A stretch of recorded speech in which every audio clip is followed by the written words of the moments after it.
The rain hammered Chicago's streets like it had a personal grudge, turning the magnificent mile into a slick, neon-streaked blur. Emily Hayes, 24 and freshly shattered, burst through the doors of a dimly lit Italian steakhouse on Rush Street, water streaming from her coat, chest burning from the sprint.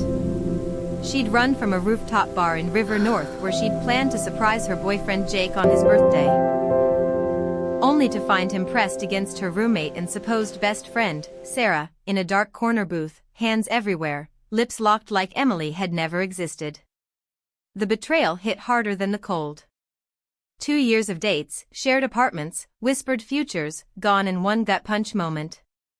She needed air, warmth, anything but their faces. The hostess, a kind-eyed woman in her 50s, took one look at Emily's soaked misery and softened. "Table for one, hon?" Emily could only nod, throat too tight for words. A low, resonant voice cut through the hum of the dining room. "Come. Sit with me." She turned. He stood at a corner booth, tall, 6'3" at least, broad in the shoulders, dressed in a charcoal suit that screamed custom and quiet money. Silver threaded his dark hair at the temples, his beard neatly trimmed with more salt than pepper. But those eyes, deep hazel, steady, ancient, locked on hers like he'd seen heartbreak before and knew its exact weight. He was older. A lot older. 60, easy. But he carried it like power, not frailty, confident, unhurried, the kind of man who'd built something and kept it. Emily hesitated. "I don't." "You're freezing. You're hurting. And this place is packed." His voice had that rich, lightly accented timbre, Italian roots softened by decades in America. "I'm alone. You need a seat." Simple. Something in his calm certainty made her feet move. The hostess led them to his booth, tucked in an alcove with leather seats and a view of the storm-lashed street. Emily slid in, grateful for the warmth that seeped into her bones.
Divino said. I have my car. You're in no shape to drive. Please. Allow me this. The way he said her name, soft, careful, made her chest ache in a new way. She nodded. In the warm leather interior, he leaned in the open door. Emily Hayes. The world is full of men too stupid to see gold when it's right in front of them. You deserve better. Promise me you'll remember that. Before she could answer, he stepped back. The car pulled away. Through the rain-streaked window, she watched him stand there, unmoving, letting the storm soak him as he watched her go. The next morning, her phone exploded with Jake's texts, apologies, excuses, it was a mistake, I love you. Sarah sent nothing. Emily blocked them both, deleted every photo, every memory she could erase. Then she went to work at the small contemporary gallery in the West Loop, losing herself in hanging a new show.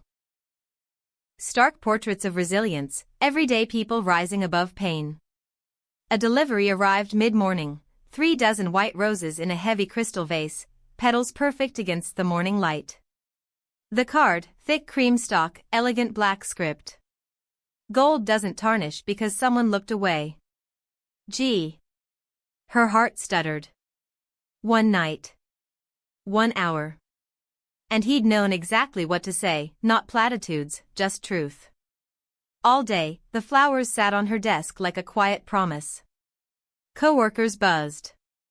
Who was G? Was she okay? She couldn't explain. It felt too fragile, too real. That evening, locking up, she spotted him across the street, leaning against a lamppost, hands in pockets, watching with that same intense patience. Her pulse jumped. Are you stalking me? She called, crossing to him, trying for stern but landing breathless, checking on you. His lips curved faintly. Difference. How did you find me? You mentioned a gallery. 3 in this area. This one felt right, quiet, substantial.